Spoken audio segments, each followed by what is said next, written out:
साथियों, कैसे हैं आप सभी लोग। उम्मीद है एकदम शानदार होंगे, ज़बरदस्त होंगे और अपनी पढ़ाई को एक अच्छे स्तर पर कर रहे होंगे। तो प्यारे साथियों, आज हम आप सभी लोगों के बीच में पास्ट इंडेफिनिट टेंस से संबंधित पैसिव वॉइस पर चर्चा करेंगे। इससे पहले वाली वीडियो में हम जो है प्रेजेंट परफेक्ट टेंस पर से संबंधित पैसिव वॉइस वाले वीडियो उसकी क्लास पर चर्चा कर चुके हैं। देखिए, आपको पता है कि जितने भी परफेक्ट कंटीन्यूअस टेंस है इनका पैसिव वॉइस नहीं बनता है। सिर्फ 8 टेंस ऐसे हैं जिनका पैसिव वॉइस बनता है। तो ये पास्ट का पहला टेंस यानी पास्ट इंडेफिनिट टेंस। तो चलते हैं इसकी तरफ। अगर अभी तक आप लोग हमारे इस प्यारे से खूबसूरत यूट्यूब प्लेटफॉर्म टारगेट विद आंसू को सब्सक्राइब नहीं किए हैं तो आज ही जाकर सबसे पहले आप चैनल को सब्सक्राइब कीजिए, वीडियो को लाइक कीजिए और इस वीडियो में जो है कमेंट के माध्यम से हमें बताइए कि ये मेरी क्लास आपको कैसी लग रही है या इस क्लास से आपका क्या बेनिफिट होने वाला है या क्या हो रहा है। और अगर आपके समझ में वीडियो नहीं आती है तो आप वीडियो को डिसलाइक कीजिए और समझ में आए तो लाइक ज़रूर कीजिएगा। तो चलिए चलते हैं अपने टॉपिक की ओर। जैसा कि आपको थंबनेल के माध्यम से पहले से दिखाई दे रहा होगा कि आज का टॉपिक पास्ट इंडेफिनिट टेंस में वॉइस से संबंधित रहने वाला है। तो चलिए चलते हैं हम एक क्रम के अनुसार अपने इसी क्रम में। अगला है पास्ट इंडेफिनिट। तो इसमें है कि इसमें वाज और बेयर का प्रयोग करते हैं तथा क्रिया की तीसरी अवस्था लगाते हैं।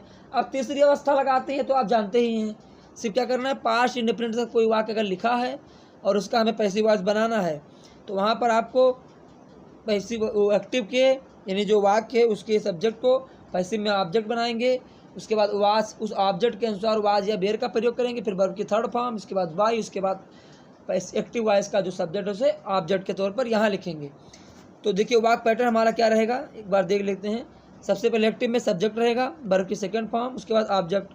अब पैसिव में क्या होगा, यही ऑब्जेक्ट यहाँ सब्जेक्ट में आ जाएगा, वाज बेयर लग जाएगी, वर्ब की थर्ड फॉर्म आ जाएगी, उसके बाद बाई और बाई के साथ सब्जेक्ट लिखा जाएगा।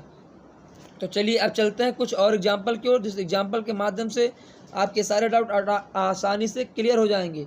तो चलिए पहला वाक्य, I want to watch. I want to watch यानी मैंने 2 घड़ी खरीदी या मैंने 2 घड़ी खरीदा। तो two watches were bought by me या वेयर वाट। देखिए कहीं पर वर बोलता है, कहीं पर वेयर बोलते हैं लोग, तो आप लोग ध्यान रखिएगा, हर टीचर अलग अलग तरीके से बोलते हैं। तो यहाँ होगा two watches were bought by me. इसके बाद अगला वाक्य, she offered me a chair. She offered me a chair. तो यहाँ पर देखिए 2 तरीके से बनेगा, या तो आप मी को बनाइए सब्जेक्ट या तो आप ए चेयर को।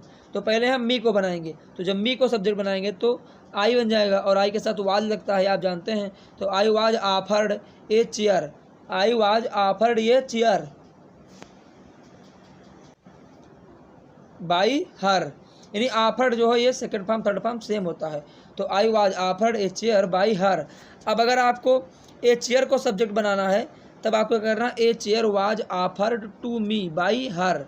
इस तरीके से भी आप वाक्य को बना सकते हैं, लेकिन आप पहले प्राथमिकता आप जो है सजीव वाले वस्तुओं को सब्जेक्ट बनाइए, ज़्यादा अच्छा माना जाएगा, क्योंकि आप प्राथमिकता इसी को दीजिए। अगर आपको इसमें दिक्कत है तब आप ए चेयर को बनाइए, ठीक है। तो ध्यान रखिएगा। चलते हैं कुछ और एग्जाम्पल की ओर। तो अगला है निगेटिव सेंटेंस, कि निगेटिव वाले पास्ट इंडेफिनिट टेंस के वाक्यों का पैसिव कैसे बनेगा। तो देखिए ये बहुत इंपॉर्टेंट है, ध्यान दीजिएगा इस पर।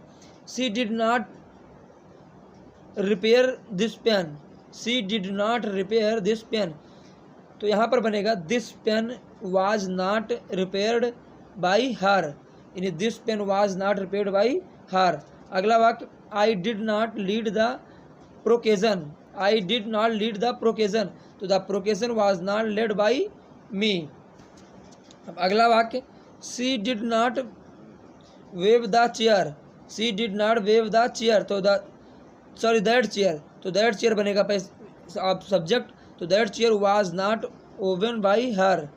That chair was not open by her. तो मुझे उम्मीद है ये सारे एग्जाम्पल आपके समझ में आसानी से आ गए होंगे। चलते हैं कुछ और एग्जाम्पल की ओर। अगला एग्जाम्पल इंट्रोगेटिव सेंटेंस का रहने वाला है। तो प्यारे साथियों देखिए, इस क्लास में हम एकदम सिस्टमेटिक ढंग से बाकायदा रूल को लिख कर एक हिंदी में यानी यूपी बोर्ड का जो बच्चा है, हिंदी मीडियम का बच्चा जो इंग्लिश से दूर भागता है, उसे भी इंग्लिश सिखाने का प्रयास कर रहा हूँ।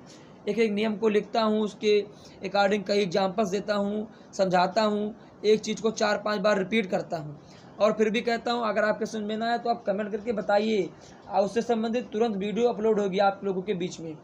सिर्फ आप लोग को करना अपना सहयोग देना है। पिछले जो 4 से 6 दिनों में हमें सहयोग मिला है वो आप लोगों के द्वारा किया गया कार्य सराहनीय है, क्योंकि पिछले 2-3 दिनों में करीब 24-25 सब्सक्राइबर्स हमारे आज से 2 दिन के बीच में बढ़े हैं। तो आप लोग का ये सहयोग रहा है। ऐसे सहयोग अगर बनाए रखेंगे तो आप लोगों के लिए ये चैनल सदैव अच्छा ही सोचेगा और अभी भी सोचता है, और वो चीज़ें आपको फ्री में मिलेंगी जो आप बाहर जाकर अपने शहर को छोड़कर कहीं और शहरों में या फिर अपने ही शहरों में बहुत दूर तमामों पैसा खर्च करके लेते हैं। वही चीज़ें आपको फ्री आप काश दूंगा और सिस्टमेटिक ढंग से।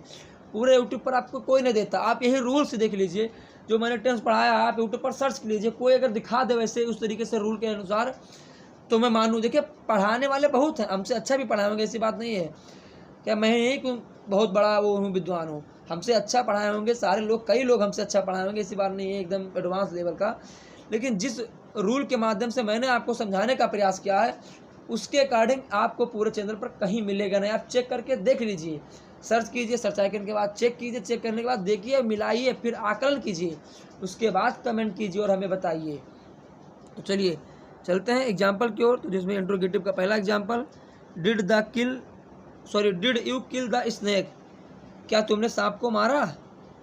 Did you kill the snake, तो यहाँ पर इंट्रोगेटिव वाक्य है तो वहाँ पर द स्नेक को सब्जेक्ट बनाएंगे तो एक क्वेश्चन है तो वाज आएगा, तो was the snake killed by you.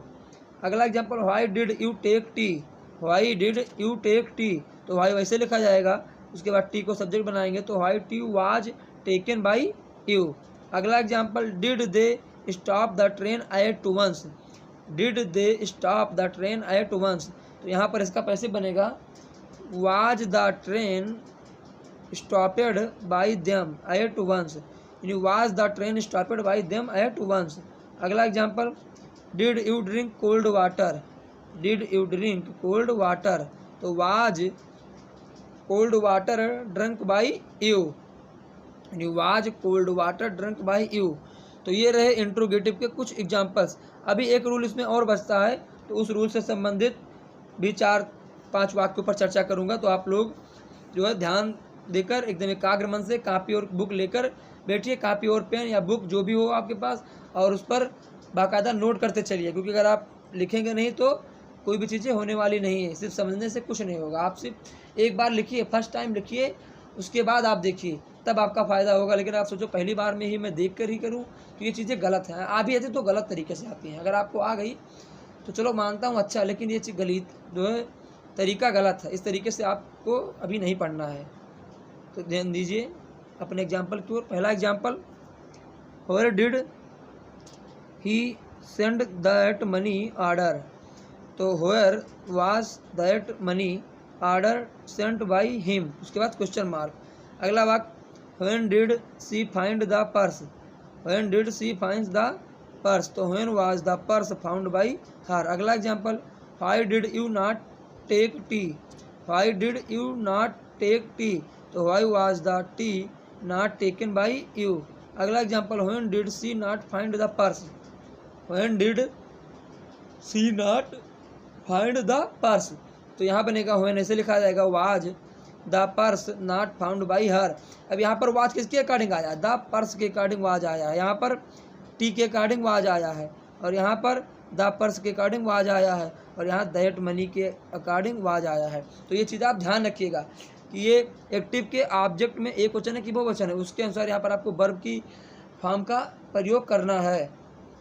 तो चलिए मिलते हैं अगले वीडियो में कुछ नया लेकर। तब तक के लिए आप स्वस्थ रहें, व्यस्त रहें, अपने लक्ष्य की प्राप्ति के लिए अग्रसर रहें। आज की क्लास यहीं पर स्टॉप की जा रही है, क्योंकि ये अब अगला टॉपिक रहेगा past continuous tense, past continuous का नहीं बनता है, पास्ट परफेक्ट टेंस से संबंधित वॉइस की क्लासेस पर हम चर्चा करेंगे।